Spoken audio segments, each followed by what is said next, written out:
Hello friend, भारतीय study compass में आपका स्वागत है। चलिए इस वीडियो में बात करेंगे सिविल इंजीनियरिंग का जो 5000 क्वेश्चन का सीरीज स्टार्ट किए हैं। इसमें हम कवर करेंगे सीपीएम एंड पार्ट, जिसका ये पार्ट फर्स्ट है। इसमें टोटल 100 क्वेश्चन डिस्कस करेंगे। मैं बता दूं, इसमें मैंने जितना भी क्वेश्चन सेलेक्ट किए हैं, आईएएस का प्रीवियस ईयर पेपर 1995 से 2020 तक का जितना भी बेस्ट सिलेक्टेड क्वेश्चन था उसको क्या किए, कवर किए। इसके बाद एक पार्ट और आएगा इसका, जिसमें मात्र 25 क्वेश्चन होगा। इससे पहले मैंने बहुत सारे पेपर अपलोड कर दिए हैं, जो नहीं देखे हैं प्लेलिस्ट में जाकर देख सकते हैं। जो बच गया इसको हम क्या करेंगे, जल्द ही कवर करेंगे। ये जितना भी वीडियो है हेल्पफुल होगा सभी सिविल इंजीनियरिंग का अपकमिंग एग्ज़ाम के लिए, जितना भी सिविल इंजीनियरिंग का एग्ज़ाम आने वाला है। तो प्लीज़ वीडियो को लाइक करें, शेयर करें एंड चैनल को सब्सक्राइब करना ना भूलें, क्योंकि आप लोग के हेल्प से ही मोटिवेशन मिलता है वीडियो बनाने के लिए। तो प्लीज़ हेल्प ज़रूर करें। और जिनको स्पीड लगे वीडियो का स्लो या ज़्यादा है, आप अपने अनुसार मैनेज करके देख सकते हैं। तो चलिए स्टार्ट करते हैं। इस सेट का पहला क्वेश्चन देखेंगे, गैंट चार्ट से इंडिकेट। देखिए गैंट चार्ट हम बोलते हैं बार चार्ट को, और ये जो इंडिकेट करता है प्रोग्रेसिव कॉस्ट ऑफ प्रोजेक्ट। तो पहला का सही ऑप्शन हो जाएगा, ये हो जाएगा सी। सेकंड नंबर देखेंगे, सेकंड में हमको दिया हुआ है a serious limitation of interdependency between various activities generally observe in. देखिए बात कर रहा है यहाँ पे इंटरडिपेंडेंसी जो है वेरियस एक्टिविटी के बीच में, ये लिमिटेशन है किसका, बार चार्ट का। तो इसका जो सही ऑप्शन हो जाएगा, ये हो जाएगा ए। उसके बाद हम बात करेंगे थर्ड। तो थर्ड में हमको दिया हुआ है कंसीडर द फॉलोइंग स्टेटमेंट्स। यहाँ पे हमको दिया हुआ है the silent feature of a bar chart over network are date. यहाँ पे देखिए बार चार्ट से रिलेटेड हमको स्टेटमेंट दिया हुआ है, बोल रहा है कौन कौन सही है। ठीक है, तो यहाँ पर हम देखेंगे स्टेटमेंट। पहला हमको दिया हुआ है it is simple to draw and easy to understand. तो ये क्या है, स्टेटमेंट सही है, क्योंकि इसको हम ईजिली ड्रॉ कर सकते हैं और ईजिली समझ सकते हैं। ठीक है। सेकंड हमको दिया हुआ है it is enable to depict interdependency of activity. तो ये भी स्टेटमेंट सही है, क्योंकि इसमें क्लियरली जो है इंटरडिपेंडेंसी जो है वेरियस एक्टिविटी के बीच में, उसको हम देख नहीं सकते हैं। ठीक है। उसके बाद बात करें थर्ड। तो थर्ड में हमको दिया हुआ है it is clearly distinguish between critical and non critical activity. तो ये क्या है, गलत है, क्योंकि हम दोनों में डिफरेंट नहीं कर सकते, मतलब अलग नहीं कर सकते हैं दोनों को। ठीक है। उसके बाद हम बात करें fourth, it is not possible to crash activity to get optimum and minimum duration of the project. तो ये भी क्या सही है। तो इसका जो सही ऑप्शन हो जाएगा, ये हो जाएगा क्या, ये हो जाएगा सी, यानी 1, 2 एंड 4 क्या है, सही है। 4 नंबर देखेंगे, यहाँ पर हमको मैच कराने के लिए दिया हुआ है लिस्ट 1 से लिस्ट 2 को। लिस्ट 1 में हमको दिया हुआ है डायग्राम बेस्ड नोमेनक्लेचर, और लिस्ट 2 में हमको दिया हुआ है इन्फॉर्मेशन कैपेबिलिटी। बोल रहा है इसको मैच कराने के लिए। तो इससे पहले हम एक बात बता दें, इस सेट में जो है ज़्यादातर क्वेश्चन थियोरेटिकल है। इसमें कुछ क्वेश्चन ऐसा होगा जिसको एक्सप्लेन करना थोड़ा प्रॉब्लम होगा, तो उसको हम क्या करेंगे, डायरेक्ट रीड कर देंगे। ठीक है। यहाँ पर हम देखेंगे ए में हमको दिया हुआ है वर्क ब्रेकडाउन स्ट्रक्चर। तो इसका जो हो जाएगा, ये हो जाएगा 2, यानी कैन बी हायरार्चिकल। ठीक है। उसके बाद हम बात करें बी का। तो बी में हमको दिया हुआ बार चार्ट। इसका जो सही हो जाएगा, ये हो जाएगा 3, can include information on cost distribution over time. C में हमको दिया हुआ है लिंक बार चार्ट। तो सी का जो हो जाएगा, ये हो जाएगा 4, best suited for monitoring on network including date for cost. उसके बाद हमको डी में दिया हुआ है टाइम कंप्यूटेशन ऑन नेटवर्क। तो इसका जो हो जाएगा, ये हो जाएगा 1, target date for interface event can be stipulated. ठीक है। तो 4 का जो सही ऑप्शन हो जाएगा, ये हो जाएगा डी, मतलब ए का 2, बी का 3, सी का 4 एंड डी का 1। उसके बाद हम बात करें 5। तो 5 में हमको यहाँ पे दिया हुआ है what is the significant purpose of monitoring A project throughout it implementation phase. देखिए बात कर रहा है यहाँ पे क्या सिग्निफिकेंट पर्पस क्या है monitoring project throughout it implementation phase का। तो ये है क्या, to fix responsibility for delay. तो इसका जो सही ऑप्शन हो जाएगा, ये हो जाएगा ए। 6 नंबर देखेंगे, यहाँ पर हमको मैच कराने के लिए दिया हुआ है लिस्ट 1 से लिस्ट 2 को। लिस्ट 1 में हमको दिया हुआ है चार्ट दिया हुआ है, इसका फैसिलिटेशन दिया हुआ है। ठीक है। तो ए में हम देखेंगे बार चार्ट। इसका जो सही हो जाएगा, ये हो जाएगा 2, यानी resource requirement can be depicted. उसका हमको बी में दिया हुआ है milestone bar chart.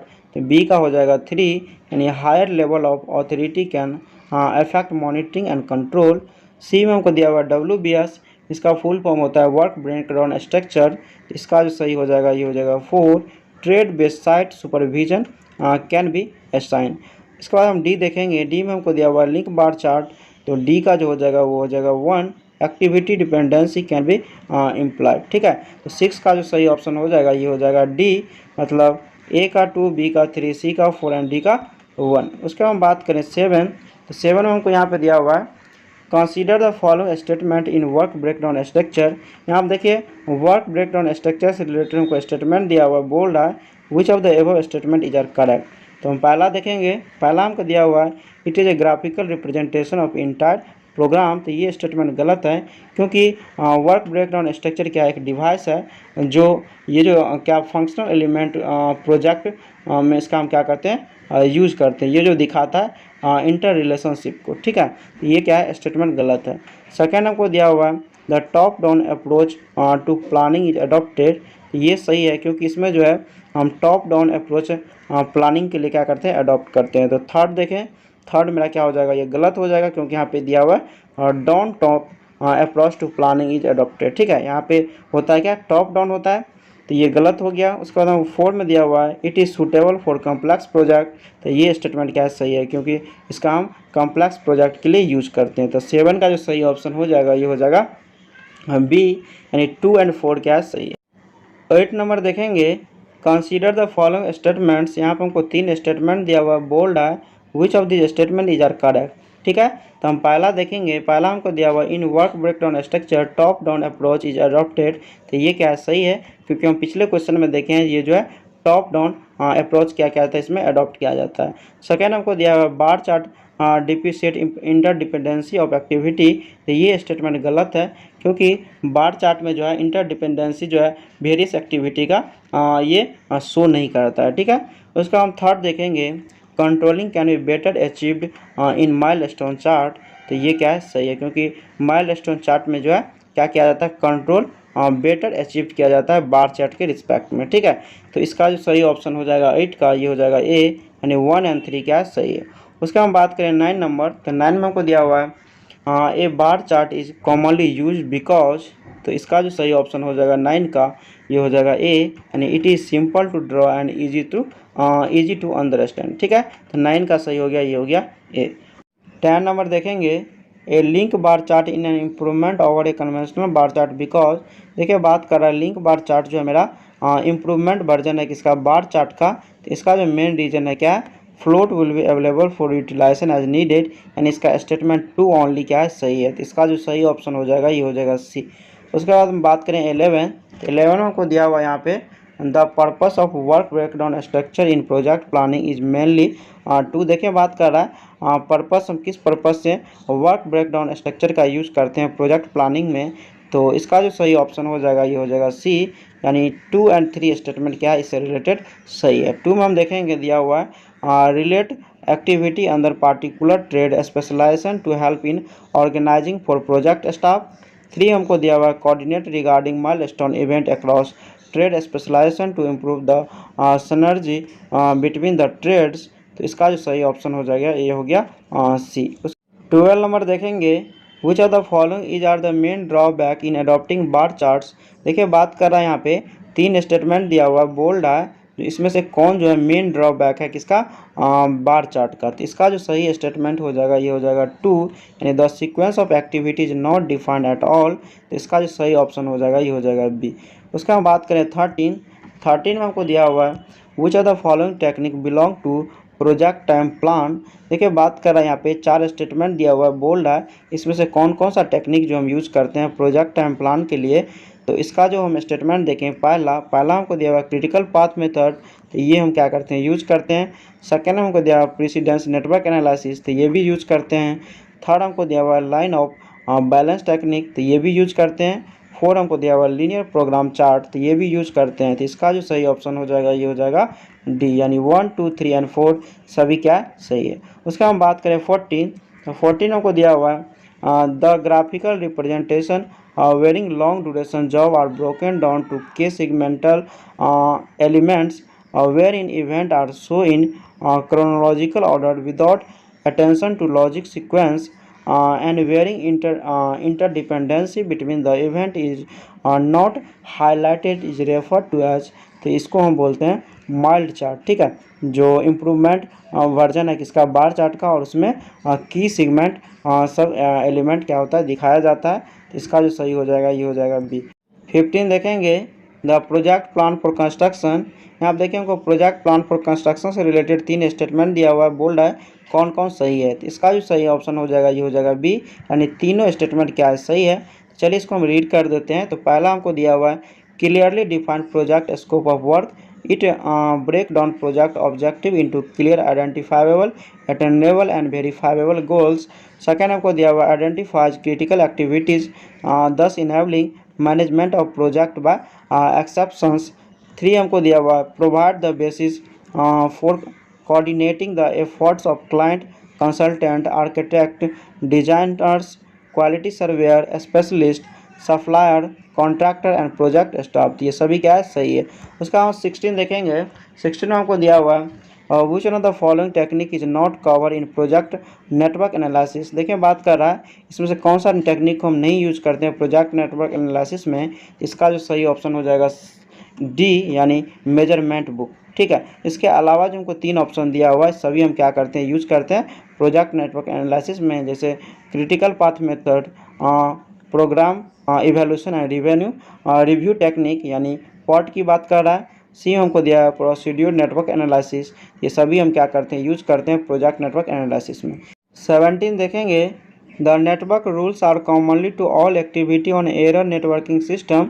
The use of computer for making computation may impose certain rule which are the following basic rule of network logic are correct। देखिए मैं बात कर रहा है यहाँ पे नेटवर्क लॉजिक से रिलेटेड कौन कौन सा स्टेटमेंट सही है। ठीक है, तो हम पहला देखेंगे। पहला हमको दिया हुआ बिफोर एन एक्टिविटी में being all the activities preceding it must be complete. देखिए बात कर रहा है यहाँ पे जो कोई भी जो हम आगे का एक्टिविटी स्टार्ट करते हैं तो उससे पहले जो पिछले का सभी एक्टिविटी मेरा क्या हो जाना चाहिए, कंप्लीट हो जाना चाहिए। ठीक है, तो ये स्टेटमेंट क्या है, करेक्ट है। सेकेंड हमको दिया हुआ any two event may be directly connected by no more than one activity. देखिए बात कर रहा है दो जो है इवेंट जो कनेक्टेड है उसमें एक एक्टिविटी से कनेक्टेड होना चाहिए, ना कि मोर देन वन एक्टिविटी से। तो ये भी स्टेटमेंट सही है।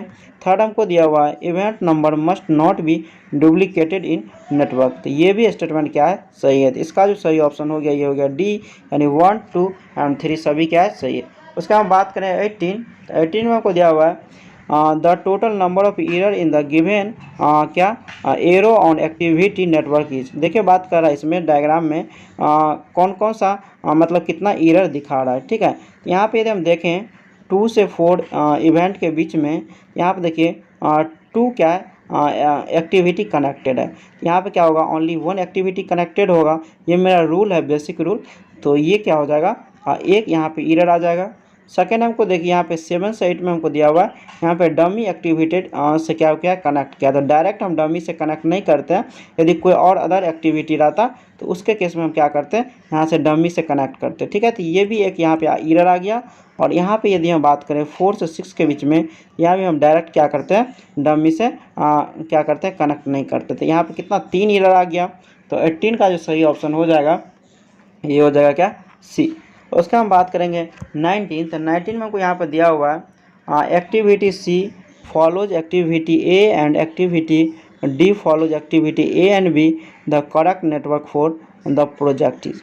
देखिए यहाँ पर बात कर रहा है एक्टिविटी सी जो है फॉलो कर रहा है किसको, एक्टिविटी ए को। मतलब एक्टिविटी बात कर रहा है यहाँ पे तो हम जैसे मान लीजिए स्टार्ट करें एक्टिविटी ए, ठीक है, तो उसके बाद बात कर रहा है जो सी हमको दिया हुआ है, सी एक्टिविटी की बात कर रहा है।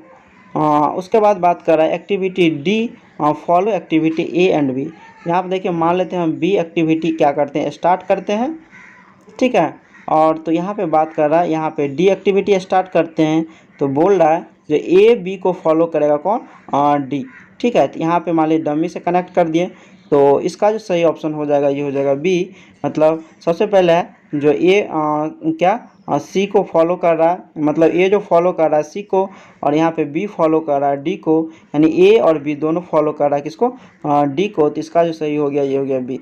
20 नंबर देखेंगे in an activity on arrow network which of the following rules of network logic are mandatory. देखिए यहाँ पर हमको रूल दिया हुआ है एक्टिविटी ऑन एरो नेटवर्क से रिलेटेड, बोल रहा है कौन कौन सा जो रूल जो है मैंडेटरी है। ठीक है, देखिए ये क्वेश्चन जो है रिपीट हो चुका है, पहले भी ये क्वेश्चन हम देख चुके हैं, तो फिर भी हम देख लेते हैं। पहला हमको स्टेटमेंट दिया हुआ है any two event can B directly connected bye not more than one activity. ये क्या है, सही है, क्योंकि 2 इवेंट जो कनेक्टेड होता है डायरेक्ट एरो से, not more than one arrow से, मतलब एक ही एरो से एक्टिविटी से कनेक्टेड होता है, तो इसका जो सही हो जाएगा स्टेटमेंट 1। सेकेंड हमको दिया हुआ है event number should not be duplicated in network, तो ये भी क्या है, सही है। थर्ड हमको दिया हुआ है बिफोर एन एक्टिविटी में being all the activities preceding it must be completed. देखिए बात कर रहा है यहाँ पे जो जितना भी पहले का जितना भी एक्टिविटी है सभी कंप्लीट हो जाना चाहिए, उसके बाद ही हम क्या कर सकते हैं, आगे का एक्टिविटी स्टार्ट कर सकते हैं। ठीक है, तो इसका जो सही ऑप्शन हो जाएगा डी, यानी 1, 2 एंड 3 सभी क्या है, सही है।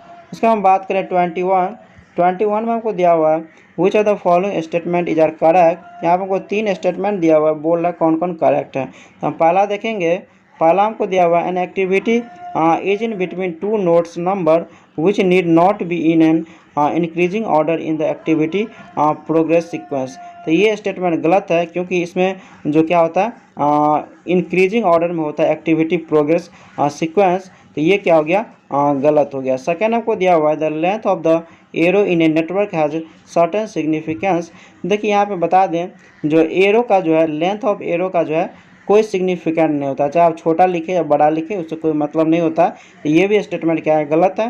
थर्ड हमको दिया हुआ है concurrent activity are mutually independent and can possible be taken up simultaneously, तो ये स्टेटमेंट क्या है, सही है। तो इसका जो सही ऑप्शन हो जाएगा ये हो जाएगा बी।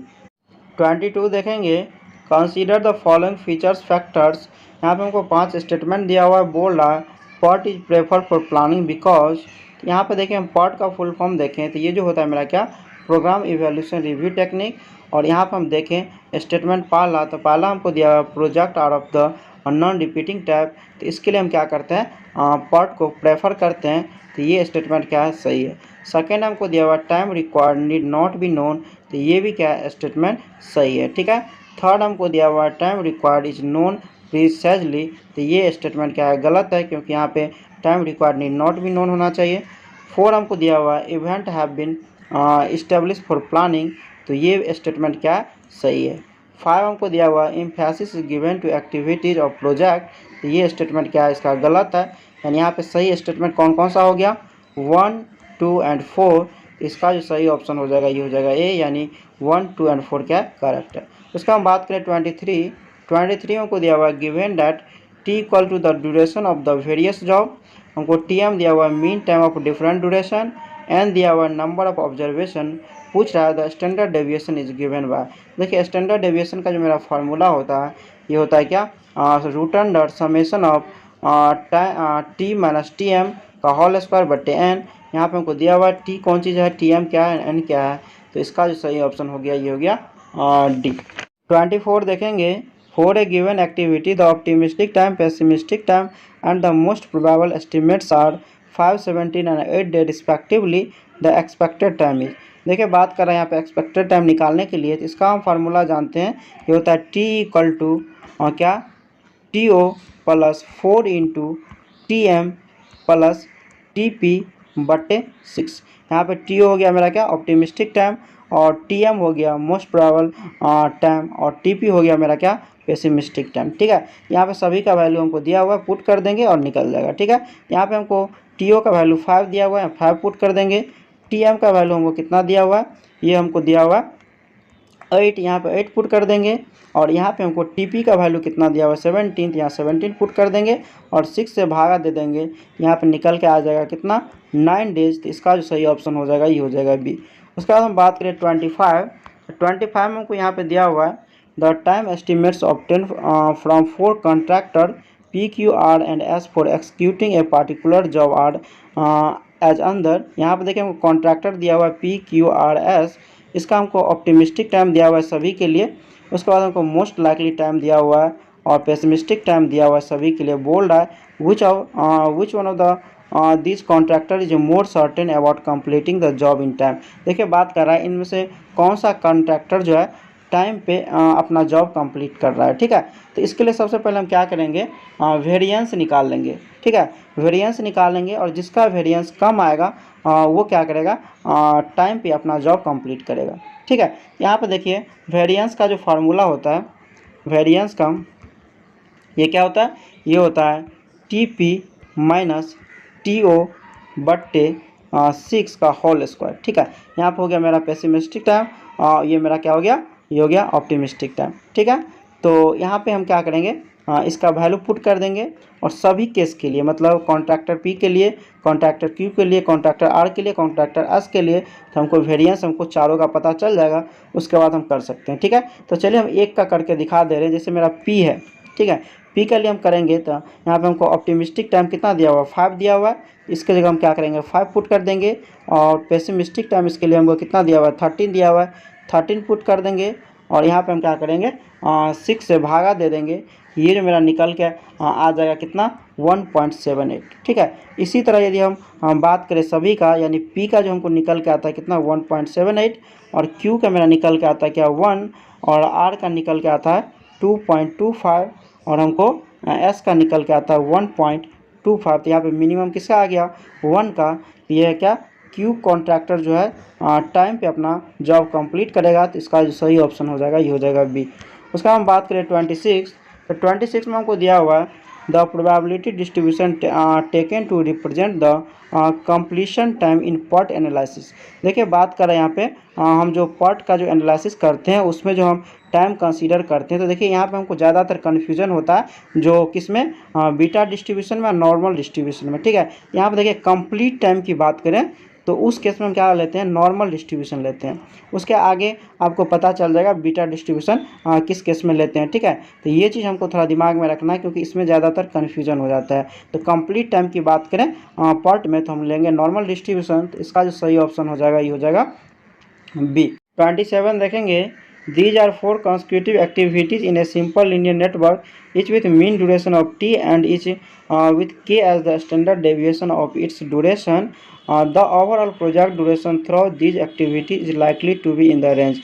देखिए बात कर रहे हैं यहाँ पे ओवरऑल प्रोजेक्ट ड्यूरेशन निकालने के लिए, यहाँ पे हम देखेंगे दिया हुआ हमको 4 कंसेक्यूटिव एक्टिविटी के लिए। तो यहाँ पे देखिए इसके लिए जो टोटल प्रोजेक्ट ड्यूरेशन हो जाएगा 4t प्लस माइनस 3 सिग्मा के बराबर। ठीक है, तो यहाँ पे देखिए हमको सिग्मा का वैल्यू निकालना पड़ेगा।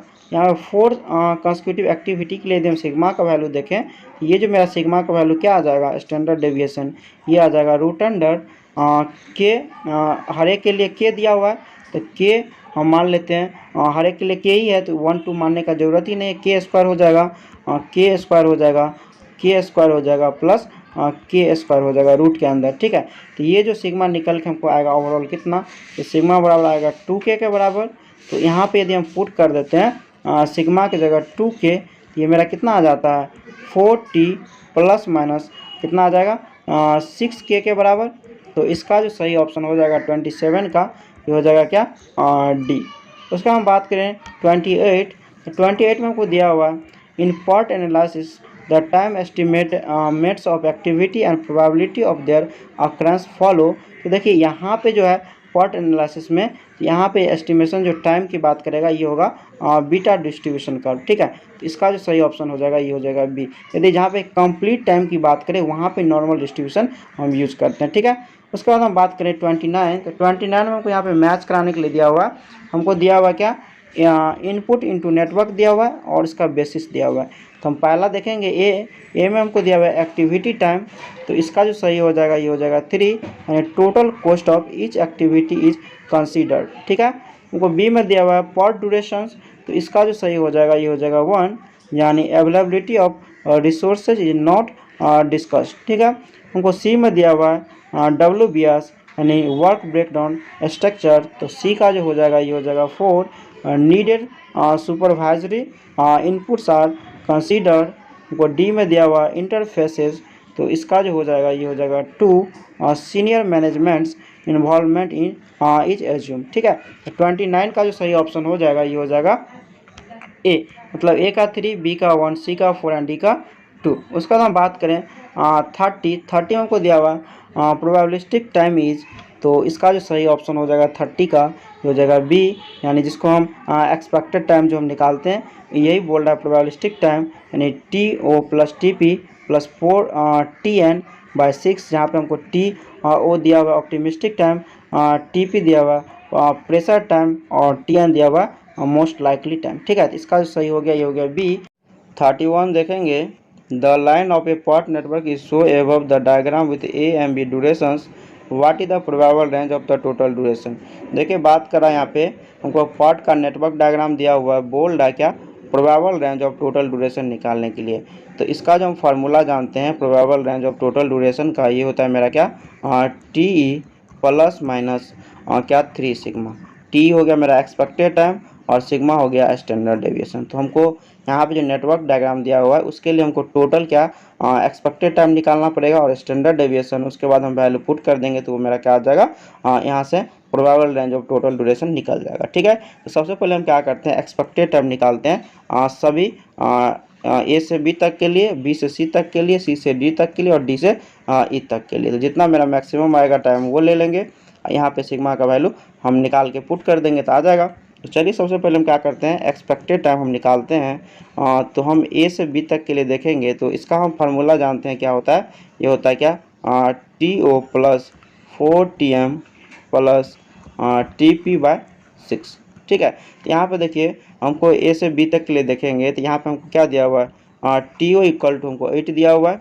ठीक है, और यहाँ पे हमको क्या दिया हुआ है, TM इक्वल टू कितना दिया हुआ है, 8 दिया हुआ है। यहाँ 8 पुट कर देंगे और यहाँ पे TP इक्वल टू हमको कितना 11 दिया हुआ है, तो यहाँ पे क्या करेंगे 11 पुट कर देंगे। ठीक है, और 6 से भागा दे देंगे, इस तरह से मेरा AB का आ जाएगा। इसी तरह BC का निकाल सकते हैं, CD का निकाल सकते हैं, D का निकाल सकते हैं। यहाँ पे क्या करते हैं, डायरेक्ट वैल्यू पुट कर दे रहे हैं। ठीक है, तो यहाँ से हम यदि A से B तक का निकालते हैं तो यहाँ पे देखिए इसका 0 है।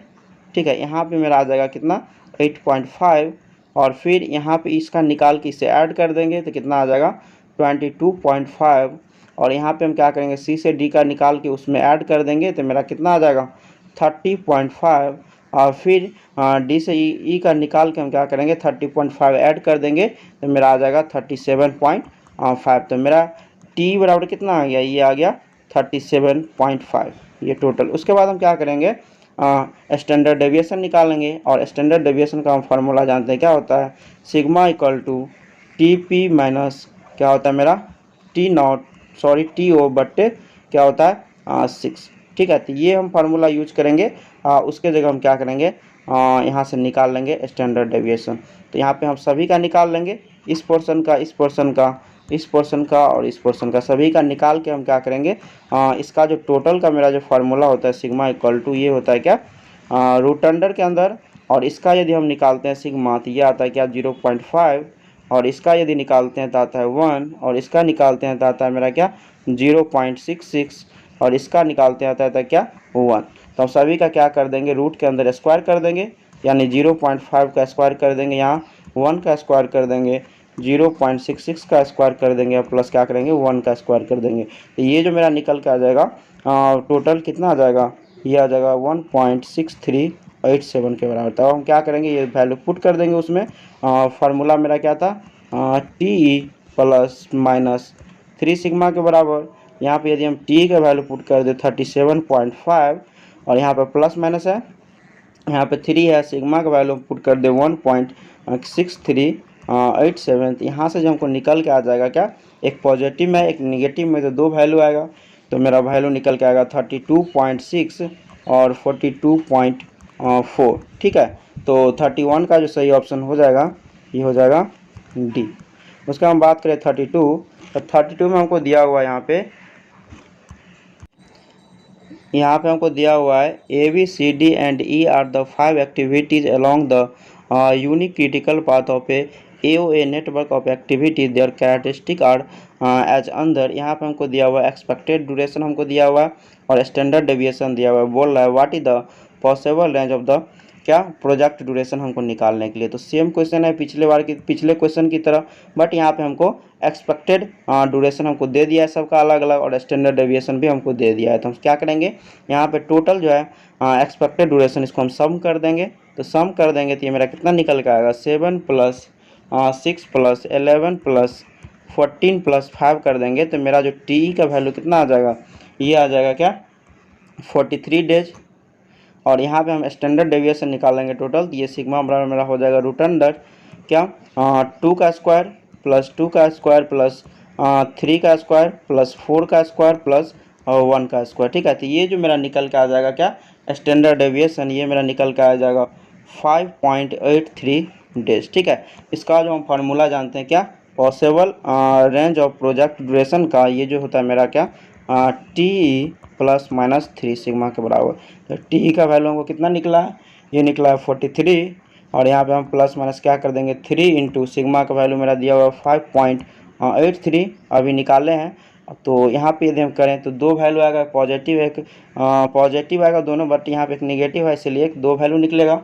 तो हमको वैल्यू जो निकल के आएगा 25.51 और दूसरा आएगा 60.49। तो इसका जो सही ऑप्शन हो जाएगा 32 का, ये हो जाएगा सी। उसके बाद हम बात करें 33 में हमको दिया हुआ है if a is the optimistic time, b is the pessimistic time and m is the most likely time of activities, then what is the expected time of activity. देखिए ये क्वेश्चन हम पहले भी देख चुके हैं, बट यहाँ पे ऑप्टिमिस्टिक टाइम को क्या किया, ए से डिनोट किया है, पेसिमिस्टिक टाइम को पी से डिनोट किया है और मोस्ट प्रोबेबल लाइक टाइम को एम से डिनोट किया है। तो इसका जो फार्मूला हम जानते हैं क्या होता है, ये होता है A plus 4m plus B by 6। तो 33 का जो सही ऑप्शन हो जाएगा ये हो जाएगा सी। 34 देखेंगे, the optimistic most likely and pessimistic time estimate of an activity are 5, 10 and 21 days respectively, what are the expected time and standard deviation. देखिए यहाँ बात कर रहे हैं हमको निकालने के लिए क्या expected time and standard deviation. तो हम एक्सपेक्टेड टाइम का जो फार्मूला जानते हैं ये होता है टी इक्वल टू क्या होता है T O plus 4tm plus क्या होता है टी पी बटे क्या 6। ठीक है, तो यहाँ पे हम क्या करेंगे वैल्यू पुट कर देंगे। यहाँ पे हमको ऑप्टिमिस्टिक जो हमको दिया हुआ है इसको हम टी ओ से डिनोट करते हैं, यानी इसके जगह हमको 5 पुट कर देंगे। और यहाँ पे हमको मोस्ट लाइकली यानी टी एम का दिया हुआ है 10, तो यहाँ पे हम क्या करेंगे 10 पुट कर देंगे। और यहाँ पे पेसिमिस्टिक हमको दिया हुआ है 21, तो यहाँ 21 पुट कर देंगे और 6 से डिवाइड कर देंगे। ये मेरा निकल के आ जाएगा कितना, ये निकल के आएगा 11 डेज। ठीक है, तो ये हो गया 11 डेज। उसके बाद हम देखेंगे स्टैंडर्ड डेविएशन। तो स्टैंडर्ड डेविएशन का जो हम फार्मूला जानते हैं sigma equal to T P minus T O बट्टे होता है मेरा 6। ठीक है, तो यहाँ पे टी पी हो गया क्या पेसिमिस्टिक टाइम और टी ओ हो गया ऑप्टिमिस्टिक टाइम। तो यहाँ पे हम दोनों का वैल्यू पुट कर देंगे, यहाँ पे 21 पुट कर देंगे और यहाँ पे हम क्या करेंगे 5 पुट कर देंगे। यहाँ से जो मेरा इसका वैल्यू निकल के आएगा ये कितना आ जाएगा 2.67 डेज। ठीक है, तो 34 का जो सही ऑप्शन हो जाएगा ये हो जाएगा सी। मतलब हमको निकला था कितना एक्सपेक्टेड टाइम निकला था 11 और यहाँ पे स्टैंडर्ड डेविएशन निकल गया 2.67। ठीक है, उसके हम बात करें 35, तो 35 में हमको दिया हुआ है which one of the following technique is most suitable in case of research and development type of activity। देखिए हम बात कर रहा है जो इसमें से कौन सा जो है research and development type of activity के लिए सूटेबल है। तो इसका जो सही ऑप्शन हो जाएगा ये हो जाएगा बी, यानी project evaluation and review technique, जिसको हम PERT बोलते हैं। ठीक है, तो इसको हम क्या बोलते हैं PERT बोलते हैं। तो इसके बाद हम देखेंगे नेक्स्ट हमको दिया हुआ है which one of the following related to determination of critical path in PERT। तो देखिए क्रिटिकल पाथ जो है PERT में जो देखते हैं तो ये जो मेरा होता है क्या ये जो होता है इवेंट ओरिएंटेड स्लैक होता है। ठीक है, तो 36 का जो सही ऑप्शन हो जाएगा ये हो जाएगा ए। उसके बाद हम बात करें 37, तो 37 हमको दिया हुआ है PERT calculation yield A project length of 60 weeks with a variance of 6 week, probability factor corresponding to 95%, probability is 1.647, then the number of weeks required to complete the project with a probability of 95%। देखिए बात कर रहे हैं आप क्या निकालने के लिए नंबर ऑफ वीक निकालने के लिए, जिसमें मेरा क्या होगा प्रोजेक्ट कंप्लीट होगा। ठीक है, जिसका प्रोबेबिलिटी कितना है 95% है। तो इसका जो हम फार्मूला जानते हैं ये मेरा क्या होता है, इसको देखिए जेड से जो मेरा प्रोबेबिलिटी है इसको हम डिनोट करते हैं। ये जो मेरा होता है टी एस माइनस टी बटे सिग्मा। ठीक है, यहाँ पे देखिए हमको टी एस जो हमको टाइम निकालना है वो हो गया और टी हो गया जो मेरा एक्सपेक्टेड टाइम है और यहाँ पे मेरा सिग्मा हो गया मेरा क्या स्टैंडर्ड डेविएशन। ठीक है, तो यहाँ पे देखिए सबसे पहले हम बात करें तो यहाँ पे हमको दिया हुआ क्या वेरिएंस दिया हुआ है, वेरिएंस इक्वल टू 9 वीक दिया हुआ है। तो इससे हम क्या करेंगे सिग्मा का वैल्यू निकाल लेंगे, यानी स्टैंडर्ड डेविएशन का वेरिएंस का जो फार्मूला होता है सिग्मा स्क्वायर होता है और सिग्मा स्क्वायर बराबर 9 दिया हुआ है तो हमको सिग्मा निकालना पड़ेगा। तो सिग्मा बराबर क्या हो जाएगा √9, यानी क्या हो जाएगा ये 3 के बराबर हो जाएगा। ठीक है, यहाँ पर हम क्या करेंगे 3 पुट कर देंगे। उसके बाद हम बात करें टी की, तो टी जो हमको यहाँ पे कितना दिया हुआ है 60 वीक हमको दिया हुआ है। टी मतलब एक्सपेक्टेड टाइम यहाँ पे 60 दिया हुआ है, तो हम क्या करेंगे 60 पुट कर देंगे। और यहाँ पे जेड इक्वल टू हमको कितना दिया हुआ है 95% प्रोबेबिलिटी के 1.647, यहाँ पे ये पुट कर देंगे तो मेरा वैल्यू क्या आ जाएगा निकल जाएगा। यहाँ पे चलिए हम पुट करते हैं। जेड इक्वल टू मेरा क्या था टी एस माइनस टी बटे सिग्मा, ठीक है। यहाँ पे जेड इक्वल टू मेरा क्या है 1.647, यहाँ से हमको टी एस निकालना है और टी हमको कितना है 60 है, और यहाँ पे सिग्मा का वैल्यू कितना है 3 है। यहाँ पुट कर देंगे तो यहाँ से टी एस निकल जाएगा, और ये जो निकल के आएगा कितना 64.941 वीक। तो इसका जो सही ऑप्शन हो जाएगा 37 का, ये हो जाएगा सी। उसका हम बात करें 38 में हमको दिया हुआ है कंसीडर द फॉलोइंग स्टेटमेंट्स। यहाँ पे हमको 3 स्टेटमेंट दिया हुआ है, बोल रहा है which of the statement is are correct. तो हम पहला देखेंगे, पहला में हमको दिया हुआ है pot is activity oriented and adopted deterministic approach. तो ये क्या है गलत है, क्योंकि पॉट जो है क्या है इवेंट ओरिएंटेड होता है, और इसमें क्या डिटर्मिनिस्टिक नहीं होता है, प्रोबेबिलिटी में होता है। तो ये क्या हो गया गलत हो गया। सीपीएम हमको दिया हुआ is event oriented and adopted probabilistic approach, तो ये भी क्या हो गया गलत हो गया, क्योंकि सीपीएम मेरा क्या है एक्टिविटी ओरिएंटेड है, और इसमें जो है डिटर्मिनिस्टिक अप्रोच लिया जाता है, ठीक है। उसका हमको 3 दिया हुआ pot is event oriented and adopt probabilistic approach, तो मेरा थर्ड क्या है सही है। तो इसका जो सही ऑप्शन हो जाएगा ये हो जाएगा डी, यानी 3 ओनली क्या है करेक्ट है। उसका हम बात करें 39 में हमको दिया हुआ है in PERT analysis the time estimate of activity correspond to. देखिए इसमें पार्ट में जो है टाइम जो हम एस्टिमेट करते हैं किसके करस्पॉन्डिंग बीटा डिस्ट्रीब्यूशन के करस्पॉन्डिंग। यहाँ पे हम पहले बताए थे टोटल टाइम की बात, तो उस केस में हम नॉर्मल डिस्ट्रीब्यूशन लेते हैं, ठीक है। ये याद रखना, हमको ज़्यादातर कन्फ्यूजन होता है। 39 का जो सही ऑप्शन हो जाएगा ये हो जाएगा 40 देखेंगे।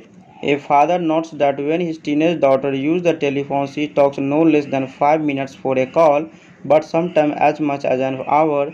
15-minute call are more frequent than call of any other duration. If the daughter's call were to be represented as an activity in part project, the expected duration of each phone call is। देखिए बात कर रहा है यहाँ पे expected duration निकालने के लिए, इसका जो हम फार्मूला जानते हैं ये होता है मेरा क्या टी इक्वल टू ये होता है T O plus 4TM plus TP बट्टे मेरा हो जाएगा 6, ठीक है। यहाँ पे देखिए TO हो गया मेरा मिनिमम टाइम की बात करता है, नो लेस देन 5 मिनट है, यहाँ पे हम क्या करेंगे 5 पुट कर देंगे। और TM यहाँ पे देखिए 15 मिनट जो है फ्रीक्वेंट कॉल करता है, तो ये मेरा हो गया TM, ठीक है। तो यहाँ पे हम 15 पुट कर देंगे। और TP जो है पेसिमिस्टिक टाइम होता है यानी मैक्सिमम टाइम, तो ये है आवर, यानी यहाँ पे हम क्या करेंगे 60 मिनट पुट कर देंगे। इसको यदि हम सॉल्व करते हैं तो ये जो निकल के आता है ये निकल के आता है क्या 25/6 मिनट्स। इसका जो सही ऑप्शन हो जाएगा ये हो जाएगा डी। इसका हम बात करें 41 में हमको दिया हुआ है select time is associated with, तो ये जो होता है मेरा एन इवेंट होता है, ठीक है। तो इसका जो सही ऑप्शन हो जाएगा 41 का ये हो जाएगा बी।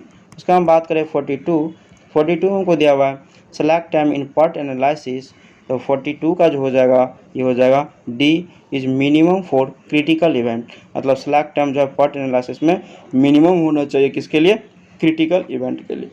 43 देखेंगे, यहाँ पे हमको मैच कराने के लिए दिया हुआ लिस्ट 1 से लिस्ट 2 को।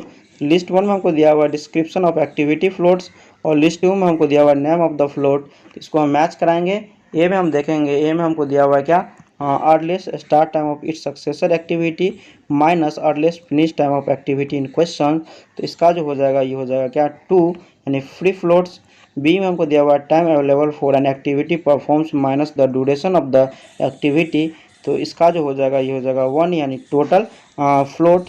उसके बाद हमको सी में दिया हुआ है excess of minimum available time over the required activity duration, तो सी का जो हो जाएगा ये हो जाएगा 4, यानी इंडिपेंडेंट फ्लोट। डी में हमको दिया हुआ है difference between total float and free float of an activity, तो इसका जो हो जाएगा ये हो जाएगा 3, यानी इंटरफेयरिंग फ्लोट। तो इसका जो सही ऑप्शन हो जाएगा 43 का ये हो जाएगा डी, यानी ए का 2, बी का 1, सी का 4 एंड डी का 3। उसके बाद हम बात करें 44, तो 44 में हमको यहाँ पे दिया हुआ है the flow net of activity of a project is given in the following figure, the duration of activities are indicate along the arrows. देखिए आगे हम देखेंगे, आगे पेज में हमको दिया हुआ है यहाँ पे नेटवर्क डायग्राम दिया हुआ है, बोल रहा है the critical path of activities is along.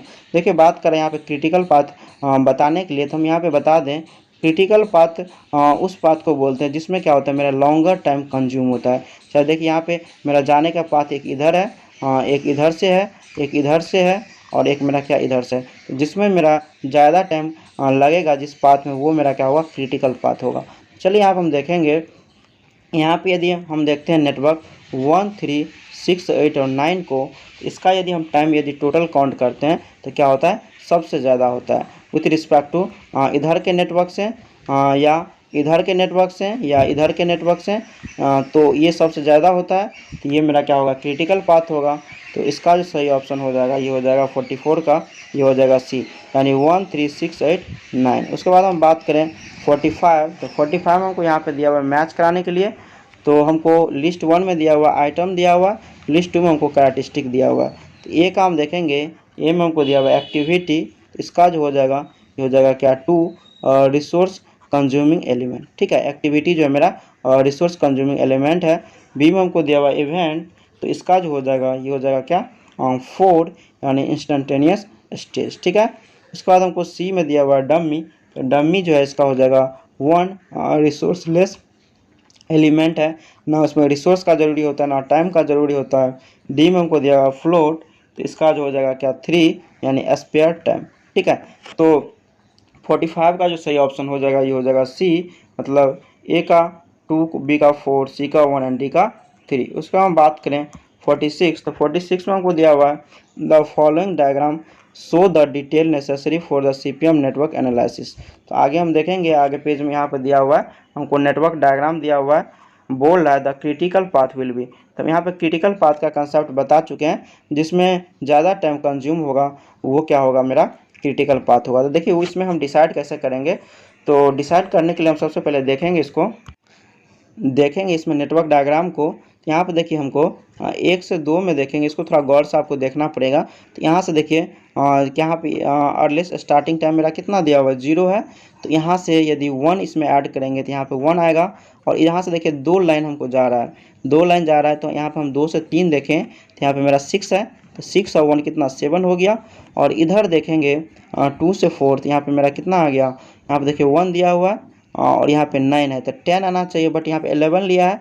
तो देखिए हम क्या करते हैं, जो 2 पाथ जो एक जगह मिलता है तो उसमें जो मैक्सिमम होता है उसको लेते हैं। तो इधर से मेरा 10 आ रहा है और इधर से देखें तो 7 और +4 करेंगे तो मेरा क्या आ जाएगा 11। तो ये हम यहाँ पे टाइम कंज्यूम लिए।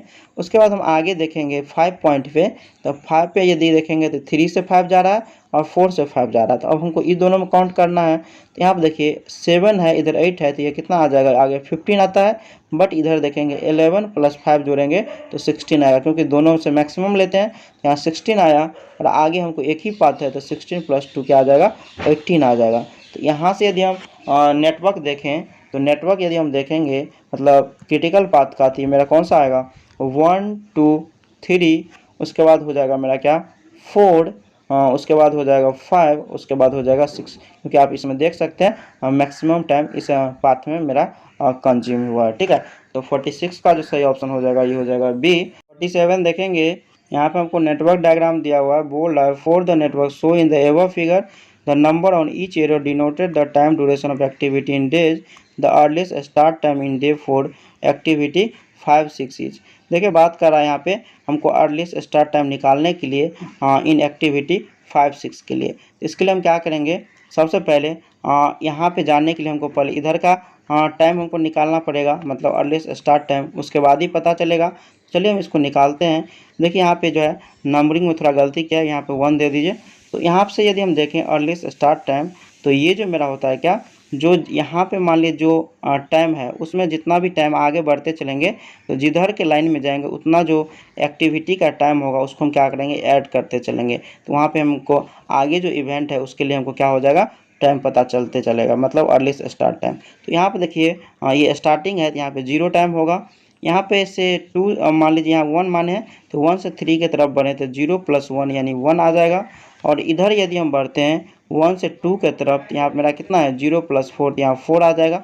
अब यहाँ पे देखिए 3 से 4 की बात कर रहा है, तो 3 से 4 और इधर से भी जा रहा है 2 से 4, तो यहाँ पे हम क्या करेंगे, दोनों तरफ से जो मैक्सिमम टाइम लगेगा वो टाइम लेंगे। ठीक है, यहाँ पे देखिए 3 से 4 में 1 + 1 देखें तो 2 आ रहा है, और यहाँ से देखिए 2 से 4 के तरफ यहाँ से 4 आ रहा है, तो हम क्या करेंगे 4 लेंगे क्योंकि मैक्सिमम टाइम लेते हैं, और डमी एक्टिविटी में कोई भी टाइम कंज्यूम नहीं होता। ये जो डॉटेड से दिखा रहा है वो दिखा रहा है डमी एक्टिविटी को। ठीक है, तो यहाँ पे मेरा 4 आ गया। अब यहाँ से हम देखेंगे वो 5 पे जाना है, तो 2 से 5 के लिए यहाँ जाएंगे, तो यहाँ से देखिए 4 + 4 8 आ रहा है, और यहाँ से 4 से 5 में हम इधर से देखें तो 4 + 5 कितना 9 आ रहा है, तो यहाँ हम क्या लिखेंगे 9 लिखेंगे, क्योंकि दोनों का हम क्या लेते हैं मैक्सिमम लेते हैं।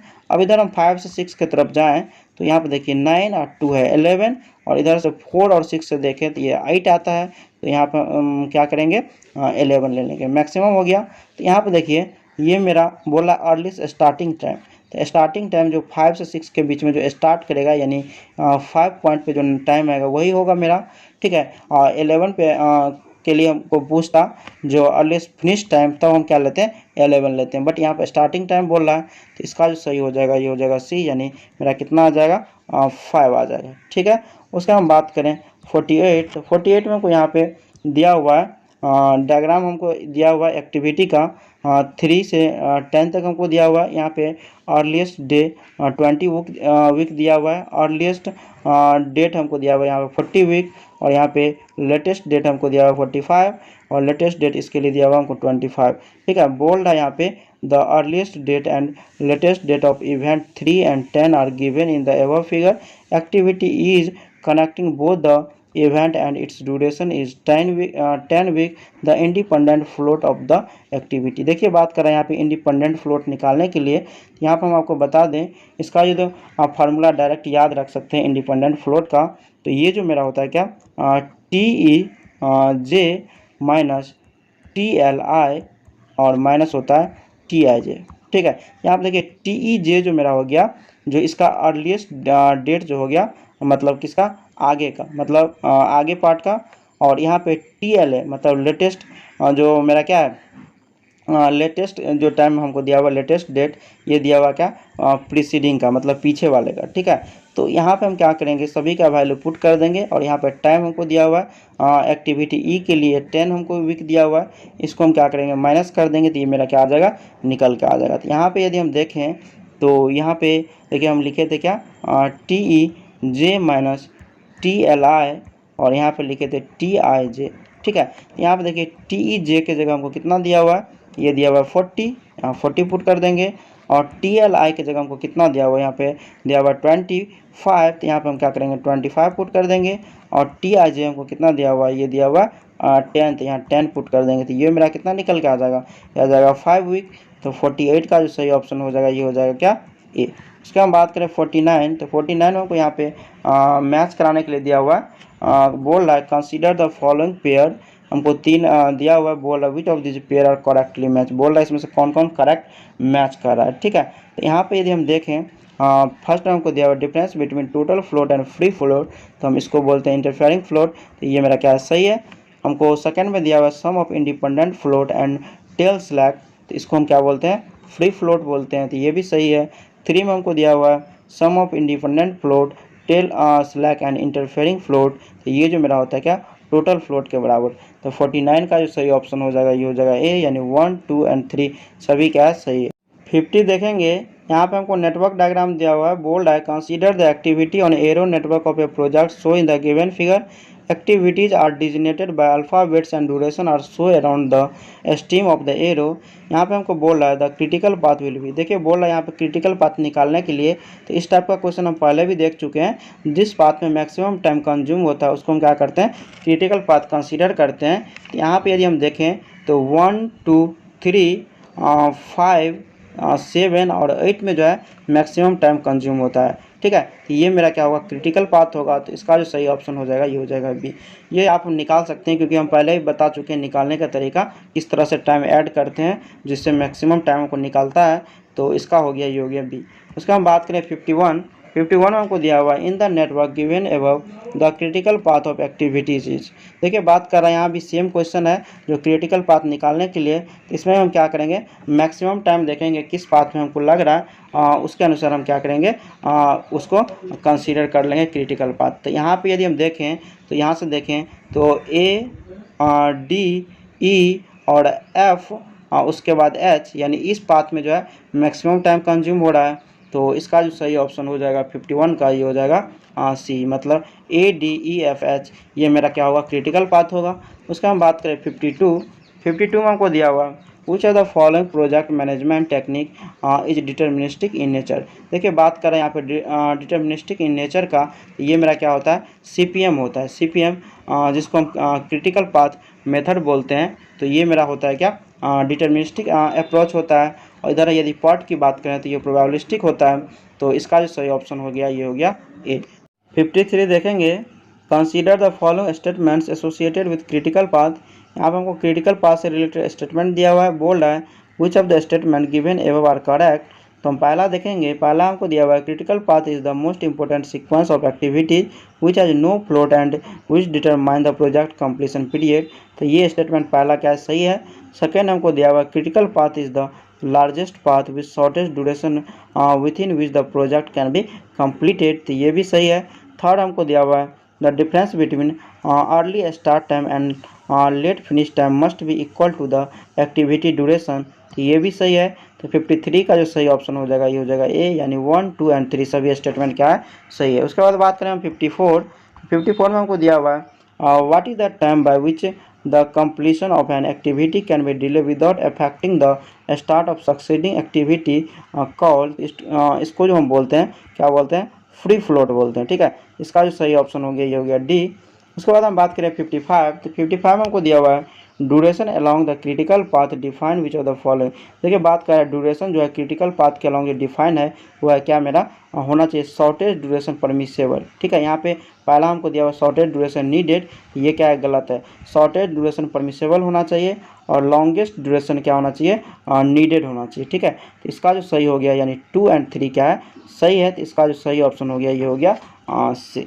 उसके बाद हम बात करें नेक्स्ट हमको है 56 में हमको दिया हुआ है which one of the following is associated with a critical activity in a activity on arrow network. देखिए बात कर रहा है इसमें जो हम क्रिटिकल एक्टिविटी के अलॉन्ग जो देखते हैं ये जो होता है मेरा 0 फ्लोट होना चाहिए, ठीक है। इसका जो सही ऑप्शन हो गया ये हो गया सी। देखिए कहीं कहीं मिनिमम फ्लोट भी लिखा रहता है, तो आप देख सकते हैं वहाँ पे किस टाइप का हमको क्वेश्चन है उस अनुसार आप आंसर टिक कर सकते हैं, ठीक है। तो यहाँ पे हो जाएगा इसका सी यानी 0 फ्लोट। उसका हम बात करें 57, तो 57 हमको यहाँ पे बोल रहा है consider the following statement of network. यहाँ पे हमको 4 स्टेटमेंट दिया हुआ है, बोल रहा है which of the above statement are correctly applicable to CPM network. देखिए यहाँ पे CPM नेटवर्क से रिलेटेड हमको स्टेटमेंट बोल रहा है चूज करना है, ठीक है। तो 57 में यदि हम देखते हैं तो पहला हमको दिया हुआ है only 1 time estimate is required for each activity. तो ये स्टेटमेंट सही है क्योंकि एक ही टाइम हम कैलकुलेट करते हैं एक एक्टिविटी के लिए। सेकेंड देखेंगे, सेकेंड में हमको दिया हुआ 3 time estimate for each activity, ये मेरा क्या हो जाएगा गलत हो जाएगा। थर्ड में हमको दिया हुआ time and cost are both controlling factor, दोनों क्या है मेरा कंट्रोलिंग फैक्टर है CPM में, तो 1 एंड 3 मेरा यहाँ क्या है सही है। फोर्थ में हमको दिया हुआ it is built up of event oriented diagram, तो ये भी क्या है गलत है क्योंकि ये जो है मेरा एक्टिविटी ओरिएंटेड डायग्राम है, ठीक है। तो 57 का जो सही ऑप्शन हो जाएगा ये हो जाएगा मेरा क्या इसमें सही हो गया 1 एंड 3, तो 57 का सही ऑप्शन हो गया ये हो गया ए। उसका हम बात करें 58 में हमको दिया हुआ है कंसीडर द फॉलोइंग स्टेटमेंट्स। यहाँ पे हमको 3 स्टेटमेंट दिया हुआ है, बोल रहा है which of this statement is are correct, ठीक है। तो हम पहला देखेंगे, पहला हमको दिया हुआ है the total float can affect all activity in the chain. देखिए यहाँ पे बोल रहा है टोटल फ्लोट जो है अफेक्ट कर रहा है all activity in the chain, तो ये क्या है गलत है क्योंकि ये जो इफेक्ट करता है सिर्फ एक एक्टिविटी को, सिर्फ मतलब ऑल एक्टिविटी को टोटल फ्लोट अफेक्ट नहीं करता है, ठीक है। ये क्या हो गया गलत हो गया। सेकेंड हमको दिया हुआ free float can affect only the preceding activities, तो ये सही है क्योंकि फ्री फ्लोट में हो जाता है अफेक्ट होता है ओनली प्रीसीडिंग एक्टिविटी। उसके बाद थर्ड हमको दिया हुआ independent float affects only the particular concern activity, ठीक है। यहाँ पे 2 एंड 3 मेरा क्या है सही है, तो 58 का जो सही ऑप्शन हो जाएगा ये हो जाएगा सी। 59 देखेंगे, यहाँ पे आपको नेटवर्क डायग्राम दिया हुआ है, बोल्ड है। In the network show above the number on the arrow gives the duration of the activity, the earliest expected time for event 6 to be attend is. देखिए बात कर रहा है यहाँ पे अर्लीस्ट एक्सपेक्टेड टाइम निकालने के लिए इवेंट 6 के लिए। तो इस टाइप का क्वेश्चन हम पहले भी देख चुके हैं। इसके लिए हमको क्या करना पड़ेगा, अर्लीस्ट एक्सपेक्टेड टाइम जो है पहले हमको 1 से देखना पड़ेगा आगे, उसके बाद हमको 6 का क्या चलेगा पता चलेगा। तो चलिए हम देखते हैं। यहाँ पे देखिए 1 से जो है वर्क स्टार्ट होता है, तो यहाँ पे क्या हो जाएगा 0 होगा अर्लीस्ट एक्सपेक्टेड टाइम। उसके बाद 1 से 2 तक जो जाते हैं तो कितना 0 + 5, यहाँ पे 5 आएगा। यहाँ से देखते हैं 3 डायरेक्शन में मूव कर रहा है, तो तीनों का हम देखेंगे। यहाँ से यदि हम 3 पॉइंट के लिए देखें तो 5 + 10 कितना आ जाएगा, यहाँ पे 15 आ जाएगा। और यहाँ से यदि हम 2 से 4 के लिए देखें तो यहाँ पे कितना आ जाएगा 8 + 5, तो यहाँ पे आ जाएगा कितना 13 आ जाएगा। ठीक है। उसके बाद हम 2 से 5 तक देखेंगे तो उसमें देखिए 2 एरो आ रहा है, इधर 3 से भी और इधर 2 से भी। तो इसके लिए हमको देखना पड़ेगा किसका मैक्सिमम आ रहा है। यहाँ पे देखिए 12 + 5 यदि हम ऐड करते हैं तो कितना आता है, और 15 + 7 ऐड करते हैं तो कितना आता है। तो इसमें से दोनों जो मैक्सिमम होगा उसको हम क्या लेंगे, ले लेंगे। ठीक है। तो यहाँ पे देखें तो 12 + 5 करेंगे तो मेरा कितना आएगा 17 आएगा। यहाँ पे देखेंगे तो यहाँ पे कितना आ जाएगा 22 आ जाएगा। तो यहाँ पर हम क्या ले लेंगे 22 ले लेंगे। ठीक है। उसके बाद हम आगे देखें तो यहाँ से हमको 4 से हम 6 के तरफ देखते हैं, तो यहाँ पे मेरा कितना 13 + 8 आएगा। और यहाँ पे यदि हम देखें 22 + 5 आएगा, तो इससे मेरा क्या आ जाएगा मैक्सिमम आ जाएगा। तो 22 + 5 करते हैं तो 27 आता है। तो यहाँ पे जो मेरा निकला अर्लीस्ट एक्सपेक्टेड टाइम, तो इवेंट 6 के लिए कितना निकला 27 निकला। और लेटेस्ट टाइम भी जो देखिए लास्ट वाला के लिए कितना होता है, इतना ही होता है। उसके बाद हम क्या करते हैं, लेटेस्ट टाइम जो पीछे जाते हैं तो उसको माइनस करते चलते हैं। ठीक है। इसका जो सही ऑप्शन हो गया ये हो गया बी। उसका हम बात करेंगे 60। तो 60 में हमको दिया हुआ है critical path move along the activities having total float as. तो देखिए क्रिटिकल पाथ के अलॉन्ग जो होता है एक्टिविटी, द टोटल फ्लोट क्या होता है 0 होता है। ठीक है। तो 60 का जो सही ऑप्शन हो गया ये हो गया सी। उसका हम बात करें 61 में हमको दिया हुआ है total float in a planning network. देखिए बात कर रहे हैं यहाँ पर टोटल फ्लोट बताने के लिए।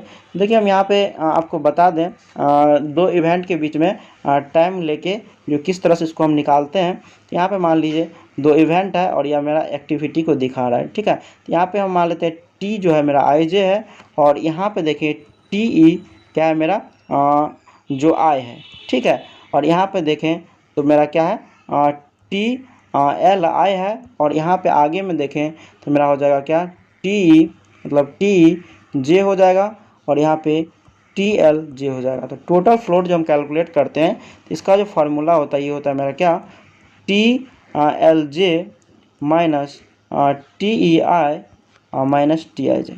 ठीक है, ये होता है। ठीक है। तो यहाँ पे जिस टर्म में हमको लिखा है उसको यदि हम लिखें तो देखिए इसके लिए हम क्या करेंगे T L J minus T I J को एक साथ लिखें, और इधर मैंने माइनस कर देंगे क्या टी ई आई को। ठीक है। तो ये जो मेरा होता है क्या होता है, ये होता है लेटेस्ट स्टार्ट टाइम, और ये हो गया मेरा अर्लीस्ट स्टार्ट टाइम। तो इसका मेरा ए क्या हो जाएगा सही हो जाएगा latest start time minus earliest start time. इसी तरह हम यदि सेकेंड केस में देखते हैं, यदि हम टी एल जे को अलग ले लेते हैं और टी ई आई और टी आई जे को एक साथ लिखते हैं, तो ये जो मेरा होता है अर्लीस्ट फिनिश टाइम होता है। ठीक है। अर्लीस्ट फिनिश टाइम होता है, और ये होता है क्या लेटेस्ट फिनिश टाइम। तो यहाँ पे देखें तो इसका जो सही ऑप्शन हो जाएगा ये हो जाएगा ए एंड डी, यानी late start time minus early start time, और हमको दिया हुआ late finish time minus early finish time. तो यानी इसका जो सही ऑप्शन हो जाएगा ये हो जाएगा ए एंड डी, दोनों क्या है सही होगा। उसके हम बात करें 62। द 62 में हमको दिया हुआ है consider the following statements pertaining to CPM network analysis. यहाँ बात कर रहा है CPM नेटवर्क एनालिसिस से रिलेटेड कौन कौन सा स्टेटमेंट सही है। तो यहाँ पर हम देखें तो ये मेरा क्या है एक्टिविटी ओरिएंटेड मेथड है। ठीक है। इवेंट ओरिएंटेड मेथड नहीं है, तो ये क्या होगा गलत हो जाएगा। यहाँ पे सेकंड सही होगा। थर्ड में हमको दिया हुआ time and cost are controlling factor, तो ये क्या है सही है, क्योंकि इसका टाइम एंड कॉस्ट जो है कंट्रोलिंग फैक्टर है। फोर्थ में हमको दिया हुआ time along is controlling factor, तो ये क्या मेरा गलत है। तो 62 का जो सही ऑप्शन हो जाएगा ये हो जाएगा बी, यानी 2 एंड 3 क्या है सही। 63 देखेंगे in a critical path network which of the following are involve. यहाँ आप देखिए हमको क्रिटिकल पाथ नेटवर्क से रिलेटेड स्टेटमेंट दिया हुआ है, बोल्ड है, जो यहाँ पे कौन कौन सा स्टेटमेंट सही है। तो हम यहाँ पे पहला देखेंगे, पहला हमको दिया हुआ है सीरीज ऑफ इंटरकनेक्टेड एक्टिविटी। तो ये जो मेरा होता है कनेक्टिंग एक्टिविटी होता है सीरीज में, तो इसका जो सही हो जाएगा स्टेटमेंट 1। उसके बाद सेकेंड देखेंगे consideration for uncertain in time estimate. तो ये क्या है, गलत है, क्योंकि इसके लिए जो होता है डिटर्मिनिस्टिक अप्रोच होता है टाइम का। उसका हम बात करें थर्ड स्टेटमेंट, तो थर्ड में हमको दिया हुआ है a logical sequence of activities क्या प्रोवाइडेड। तो ये भी स्टेटमेंट क्या है, थर्ड सही है। फोर्थ में हमको दिया हुआ है the node number at the arrow head is numerically smaller than that at tell and. तो ये क्या है, गलत है, क्योंकि ये क्या होता है, ग्रेटर होता है टेल एंड से। तो इसका जो सही ऑप्शन हो गया ये हो गया डी, यानी 1 और 3 क्या है, सही है। ठीक है, उसका हम बात करें 64 में हमको दिया हुआ है in the critical path method of a project planning free float can be. देखिए क्रिटिकल पाथ मेथड में जो है फ्री फ्लोट जो है ग्रेटर होता है किससे, इंडिपेंडेंट फ्लोट से। तो 64 का जो सही ऑप्शन हो जाएगा ये हो जाएगा ए। उसका हम बात करें 65 में हमको दिया हुआ which are the following statements is are correct for a non critical activity. देखिए बात कर रहा है नॉन क्रिटिकल एक्टिविटी से रिलेटेड कौन सा स्टेटमेंट सही है। तो यहाँ पे हम पहला देखें, पहला हमको दिया हुआ है it demands very special attention and action. तो ये मेरा क्या है, गलत है। हमको सेकंड दिया हुआ है one can do with normal attention to this activity with some leave for action, यानी सेकंड सही है। यहाँ पे 65 का जो सही ऑप्शन हो जाएगा ये हो जाएगा बी, यानी 2 ओनली क्या है, करेक्ट। 66 देखेंगे independent float in an amount of time by which the start of an activity में बी डिले विदाउट अफेक्टिंग। देखिए बात करा यहाँ पे इंडिपेंडेंट फ्लोट में जो डिले होता है एक्टिविटी विदाउट अफेक्टिंग। तो ये जो विदाउट अफेक्टिंग होता है द प्रीसीडिंग या द फॉलोइंग एक्टिविटी। सेकेंड हमको दिया हुआ the start of A following activity. Third हमको दिया हुआ the completion of the project. तो इसका जो सही हो जाएगा ये हो जाएगा डी, यानी 1, 2 और 3 सभी क्या सही है। उसके बाद बात करें हम 67, तो 67 हमको दिया हुआ है consider the following statements crashing A project in term of it duration would result in. देखिए यहाँ पे क्रैशिंग से रिलेटेड हमको स्टेटमेंट दिया हुआ है, बोल रहा है कौन कौन सा सही है। तो क्रैशिंग में देखिए इसमें होता है क्या, हम सोचते हैं टाइम कम लगे, तो जब टाइम कम लगता है तो उसमें क्या होता है इसमें कॉस्ट ज़्यादा बढ़ जाता है। जबकि CPM सब में होता है क्या है, जो उसमें जो है टाइम ज़्यादा लगता है तो उसमें क्या होता है, कॉस्ट इसके रिस्पेक्ट में कम लगता है। यहाँ पे इससे रिलेटेड स्टेटमेंट देखें, जब क्रैशिंग में जो होगा तो इसमें क्या होगा, डिक्रीज हो जाएगा इनडायरेक्ट कॉस्ट, क्योंकि लॉन्ग टाइम लगने से इनडायरेक्ट कॉस्ट जो है ज़्यादा खपत होता है। हाँ, बट इसमें क्या होता है डायरेक्ट कॉस्ट इसमें इंक्रीज कर जाता है। ठीक है, तो इसका जो सही हो जाएगा ऑप्शन ये हो जाएगा डी, यानी 2 और 4 क्या है, 67 का सही है। उसके बाद हम बात करें 68 में हमको दिया हुआ in the time cost optimization using CPM method for a network analysis the crashing of the activities along the critical path is done starting with the activity having. तो इसके लिए जो होता है लिस्ट कॉस्ट स्लोप होता है। ठीक है, तो इसका जो सही हो जाएगा ये हो जाएगा सी। उसके बाद हम बात करें 69 में हमको दिया हुआ है in the time cost analysis the cost slope is define as. देखिए कॉस्ट स्लोप जो डिफाइन है ये क्या है, ये crash cost minus normal cost बटे normal time minus crash time. ठीक है, तो इसका जो सही ऑप्शन हो गया ये हो गया सी। उसके लिए बात करें हम उसके बाद 70, तो 70 में हमको दिया हुआ the optimum duration is the. तो 70 का जो सही ऑप्शन हो जाएगा ये हो जाएगा सी, यानी 1 which give the minimum total cost completing the project. The optimum duration में होता है क्या, मिनिमम टोटल कॉस्ट क्या होता है मेरा प्रोजेक्ट कंप्लीट होने में खपत होता है। ठीक है, इसका हो गया सी। 71 देखेंगे in order to investigate a method of least cost scheduling which are the following assumption are made. यहाँ पर देखिए हमको एजम्पशन दिया हुआ है लिस्ट कॉस्ट शेड्यूलिंग से रिलेटेड, बोल रहा है कौन कौन सही है। देखिए इसका जो है तीनों स्टेटमेंट क्या है, सही है। हम पहला देखेंगे, पहला दिया हुआ है the plan duration of an activity can be any whole day value between the normal and crash duration। Second हमको दिया हुआ है the direct cost of an activity is linear between the normal and crash direct cost.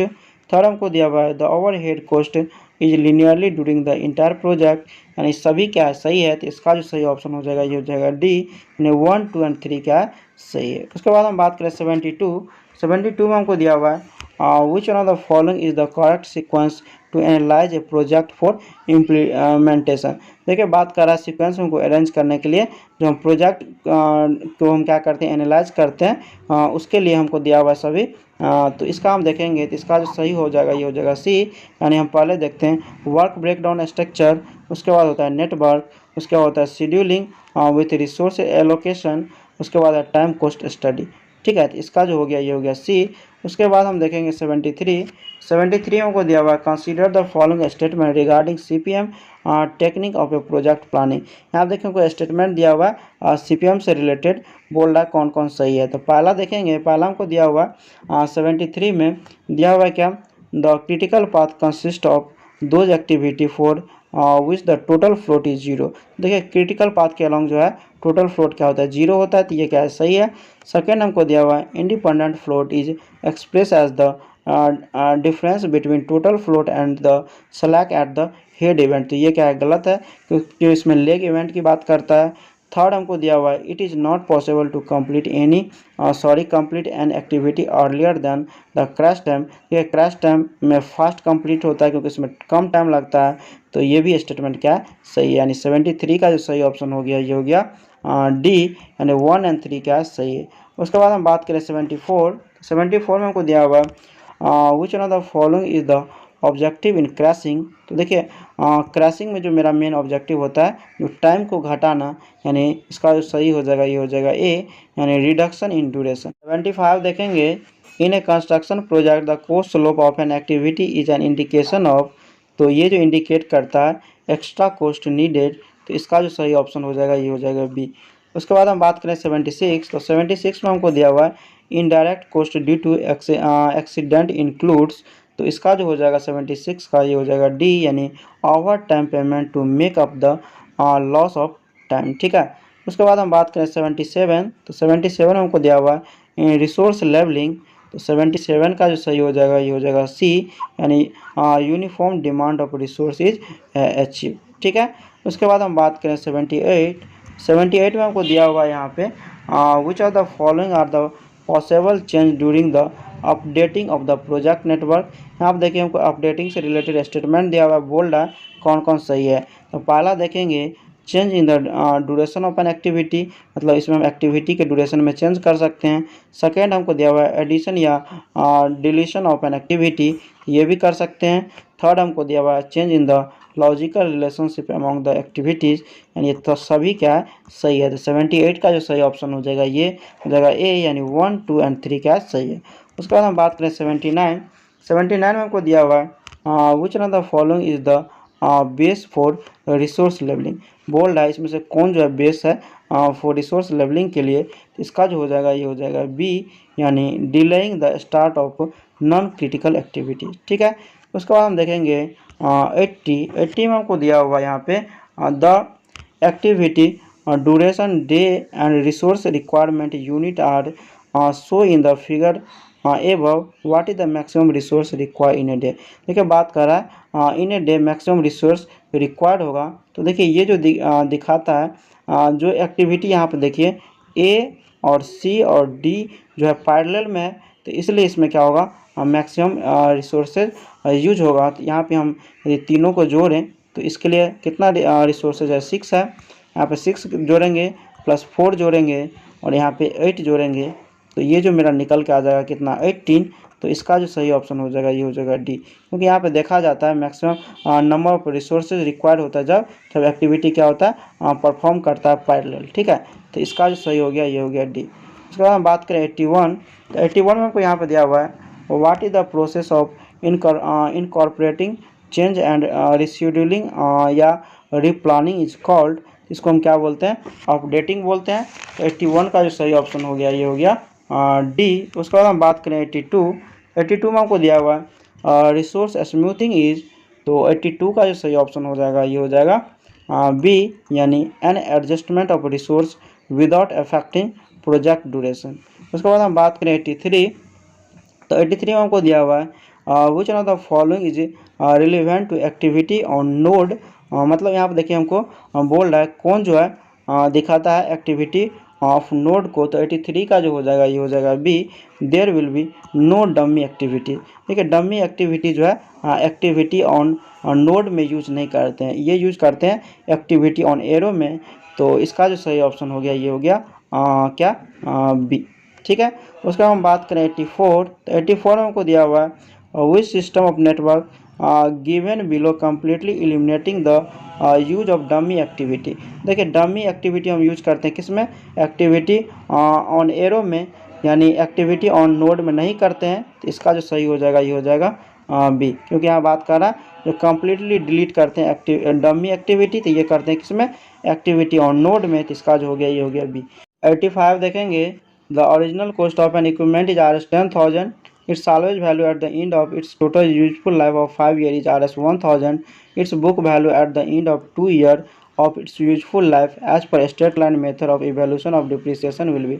देखिए बात कर रहा है यहाँ पे हमको बुक वैल्यू निकालने के लिए एंड ऑफ 2 ईयर के लिए, जहाँ पे हमको साल्वेज वैल्यू दिया हुआ है 1000 और हमको ओरिजिनल कॉस्ट यानी इनिशियल कॉस्ट हमको दिया हुआ है कितना 10,000। ठीक है, तो यहाँ पे हम बुक वैल्यू का जो देखिए फार्मूला देखें तो ये जो मेरा होता है बी एम इक्वल टू क्या है, सी है मतलब initial cost minus M into D. तो डी हो गया मेरा क्या डिप्रिसिएशन और सी आई हो गया मेरा क्या इनिशियल कॉस्ट यानी ओरिजिनल कॉस्ट जो दिया हुआ है।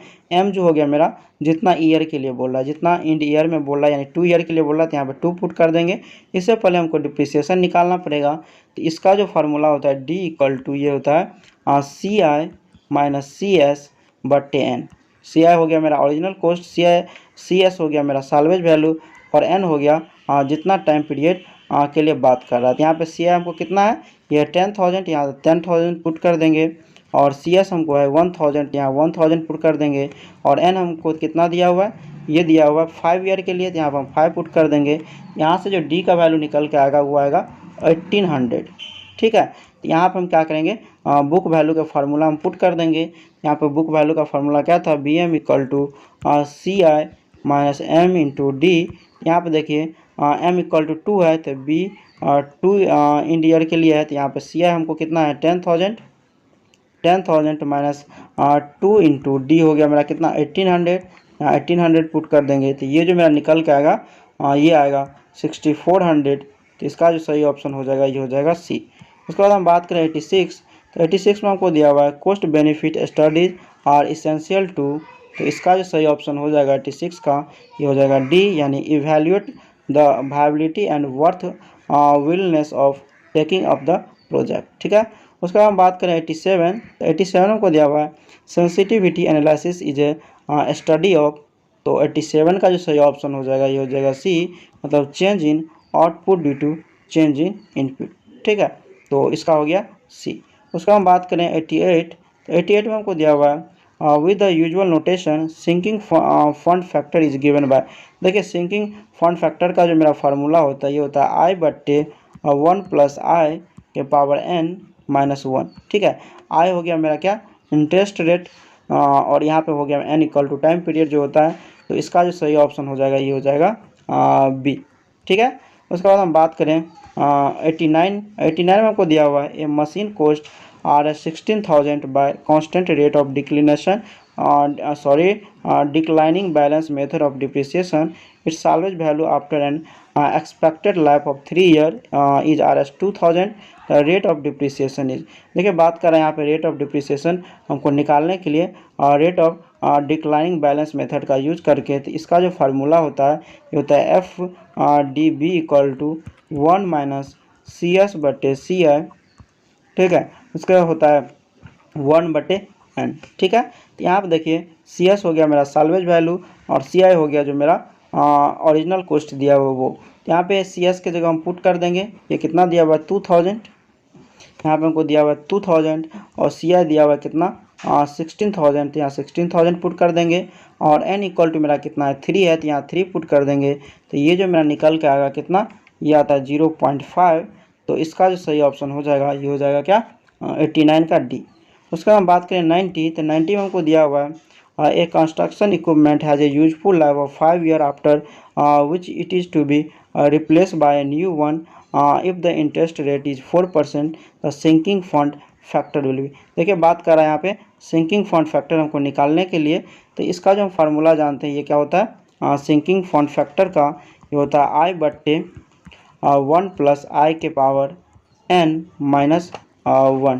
ठीक है, यहाँ पे देखिए आई जो इंटरेस्ट रेट मेरा कितना दिया है 4%, यहाँ पे हम पुट कर देंगे क्या 0.04 बट्टे हो जाएगा 1 प्लस आई का वैल्यू 0.04 और n हमको जो दिया हुआ क्या यूजफुल लाइफ है कितना 5 ईयर, तो यहाँ पे हो गया 5 पुट कर देंगे। तो इसको यदि हम कैलकुलेट करते हैं तो ये निकल के आता है 0.184।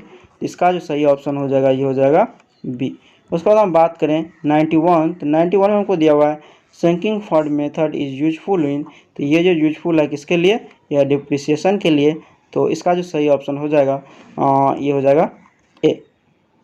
उसके बाद हम बात करें 92, तो 92 में हमको दिया हुआ है the depreciation charge for a machine are 30 paisa per working hour, the machine has a scrap value of Rs2000 and a working hour average life of 24,000 hour, what is the purchase price of the machine. देखिए आप बात कर रहे हैं purchase price of machine का निकालने के लिए, तो इसका जो परचेज वैल्यू का जो फार्मूला होता है ये होता है क्या डिप्रिसिएशन चार्ज, डिप्रिसिएशन जो चार्ज है प्लस स्क्रैप वैल्यू। ठीक है, स्क्रैप वैल्यू यहाँ पे देखिए डिप्रिसिएशन चार्ज की बात करें तो यहाँ पे हमको दिया हुआ कितना 24,000 आवर है। ठीक है, और यहाँ पे दिया हुआ 30 पैसा पर वर्किंग आवर के लिए है, तो यहाँ पे हम क्या करेंगे 24,000 इंटू इसको 0.3 से मल्टीप्लाई कर देंगे, प्लस यहाँ पे हमको साल्वेज वैल्यू कितना दिया हुआ 2000, तो यहाँ पे ऐड कर देंगे 2000, तो ये जो मेरा निकल के आएगा कितना 9200। ठीक है, तो इसका जो सही ऑप्शन हो जाएगा ये हो जाएगा सी। उसका हम बात करें 93, तो 93 में को दिया हुआ है एक crane is purchase now, it's useful life is 8 year after which a new crane must be purchased if the interest rate is 6%, the capital recover factor CRF है। यहाँ पे देखिए बात कर रहा है कैपिटल रिकवर फैक्टर हमको निकालने के लिए, तो इसका जो हम फार्मूला जानते हैं मतलब CRF का ये होता है क्या आई इंटू 1 प्लस आई के पावर n बट्टे होता है 1 प्लस आई के पावर n माइनस 1। यहाँ पे हमको इंटरेस्ट रेट कितना दिया हुआ है 6%, यहाँ पर हम पुट कर देंगे आई की जगह क्या 0.06, यहाँ भी पुट कर देंगे 0.06, यहाँ भी पुट कर देंगे 0.06 और n इक्वल टू हमको कितना दिया हुआ है, ये हमको दिया हुआ है कितना 8 ईयर दिया हुआ है, तो यहाँ पर 8 पुट कर देंगे और नीचे में भी हम क्या करेंगे 8 पुट कर देंगे। इसको सॉल्व करेंगे ये निकल के आएगा क्या 0.1610, तो इसका जो सही ऑप्शन हो जाएगा ये हो जाएगा सी। उसका हम बात करें 94, तो 94 में को दिया हुआ है यहाँ पे the initial cost of equipment is Rs1100, salvage value is Rs100 and life of equipment is 5 year, the rate of interest for sinking fund is 8%, the yearly depreciation by straight line method। यहाँ देखिए हमको बोल रहा है yearly depreciation निकालने के लिए, तो इसका जो हम फार्मूला जानते हैं ये होता है D equal to CI minus CS बट्टे n। ठीक है, तो CI तो हम जान ही गए जो इनिशियल कॉस्ट होता है, CS हो गया मेरा सैलवेज वैल्यू, n हो गया मेरा यूजफुल लाइफ जितना ईयर के लिए दिया हुआ है। यहाँ पे CI हमको कितना दिया हुआ है, ये दिया हुआ है 1100, यहाँ पे 1100 पुट कर देंगे और यहाँ पे CS हमको कितना दिया हुआ है 100, यहाँ 100 पुट कर देंगे और n इक्वल टू हमको दिया हुआ 5, यहाँ 5 पुट कर देंगे। इसको यदि सॉल्व करते तो निकल के आता है 200, तो इसका सही ऑप्शन हो जाएगा ये हो जाएगा ए। उसका हम बात करें 95, तो 95 में हमको यहाँ पे मैच कराने के लिए दिया हुआ है। ठीक है, तो यहाँ पर हम देखेंगे लिस्ट 1 से लिस्ट 2 को बोल रहा है मैच कराने के लिए, तो ए में हमको दिया हुआ है डायरेक्ट। ठीक है, तो इसका जो हो जाएगा ये हो जाएगा 3, मतलब इसका हम यूज़ करते हैं स्टील वर्क के लिए। उसके बाद हमको दिया हुआ क्लॉ हमर, तो इसका जो हम यूज़ करते हैं किसके लिए वुड वर्क के लिए। उसके बाद हमको दिया हुआ चेन लुइस, तो इसका हो जाएगा 1, यानी स्टोन मेसनरी वर्क के लिए यूज़ करते हैं। उसके बाद दिया हुआ ड्रॉप हमर, इसका जो हो जाएगा 5, यानी पाइल फाउंडेशन के लिए इसका हम क्या करते हैं यूज़ करते हैं। तो 95 का जो सही ऑप्शन हो जाएगा ये हो जाएगा डी, मतलब ए का 3, बी का 2, सी का 1 एंड डी का 5। उसके बाद हम बात करें 96 में हमको दिया हुआ है grader is used mainly for, इसका जो मेनली किस लिए यूज करते हैं फिनिशिंग, शेपिंग एंड ट्रिमिंग के लिए, तो इसका जो सही ऑप्शन हो जाएगा ये हो जाएगा 96 का डी। उसके बाद हम बात करें 97, तो 97 हमको दिया हुआ है which one of the following is not an excavating and moving type of equipment। देखिए बात कर रहा है इसमें से कौन जो है नहीं है excavating and moving type equipment, तो ये है डंप ट्रक। डंप ट्रक जो है excavating and moving type equipment नहीं है, तो इसका जो सही ऑप्शन हो जाएगा ये हो जाएगा डी। उसके अलावा जो भी है सभी क्या मेरा excavating and moving type equipment है, जो है बुलडोजर, कामसेल, उसके बाद है स्क्रैपर, ये सभी क्या है इसका है। ठीक है, तो इसका सही ऑप्शन हो गया ये हो गया डी। उसके बाद हम बात करें 98 में को दिया हुआ है the most suitable type of equipment for compaction of cohesive soil, तो इसके लिए जो हम यूज़ करते हैं क्या 6 फुट रोलर यूज करते हैं, किसके लिए कोहेसिव सॉइल को कॉम्पैक्शन करने के लिए, तो इसका जो सही हो गया ये हो गया सी। उसका हम बात करेंगे 99 को दिया हुआ for excavating utility trench with precise control of depth the excavation equipment use, इसके लिए जो हम इक्विपमेंट यूज करते हैं ये होता है हो। ठीक है, इसका जो सही ऑप्शन हो गया ये हो गया ए। उसका हम बात करें इस सेट का लास्ट क्वेश्चन, इसमें को दिया हुआ है the basic action involve in C foot rolling is, तो इसमें जो इन्वॉल्व है ये है कनेडिंग। ठीक है, इसका जो सही हो गया ये हो गया ए। चलिए ये लास्ट था इस सेट का। इसके बाद इसका एक सेट और आएगा जिसमें मात्र 25 क्वेश्चन होगा और इसमें सिर्फ थ्योरेटिकल आएगा, जिस टाइप का लास्ट में क्वेश्चन देखें उसी टाइप का। ठीक है, तो इसको ख़त्म करने के बाद जस्ट हम दूसरा पेपर स्टार्ट करेंगे। तो वीडियो अच्छा लगा हो तो प्लीज़ ज़रूर वीडियो को लाइक करें, शेयर करें और चैनल को सब्सक्राइब करना ना भूलें, क्योंकि बहुत ज़्यादा मेहनत से तैयार करना पड़ता है। तो प्लीज़ हेल्प ज़रूर करें। Thank you for watching.